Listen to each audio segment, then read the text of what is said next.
தமிழ்நாட்டில் குடிமராத்து பணிகளில் முக்கிய பங்கு வகிக்கும் சமூக ஆர்வலர் நிமல் ராகவன். இவர் தற்போது எதிர்க்கட்சித் தலைவர் எடப்பாடி பழனிசாமியை சந்தித்தது தற்போது பேசுபொருளாகி உள்ளது.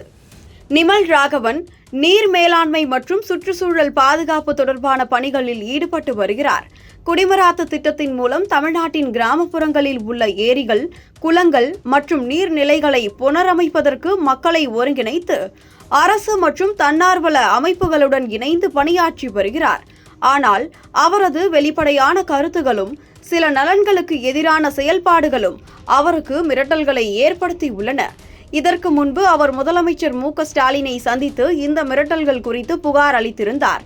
இருப்பினும் மிரட்டல்கள் தொடர்ந்ததால் அவர் எடப்பாடி பழனிசாமியை சந்தித்து தனது பாதுகாப்பு மற்றும் பணிகளுக்கு ஆதரவு கோரியுள்ளார்.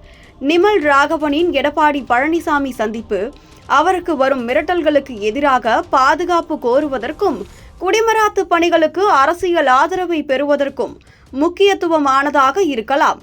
மிரட்டல்கள் தொடர்ந்து வருவதாக கூறப்படும் நிலையில் எடப்பாடி பழனிசாமியின் செல்வாக்கு மற்றும் அவரது கட்சியின் ஆதரவு நிமல் ராகவனின் பணிகளை தொடர உதவலாம்.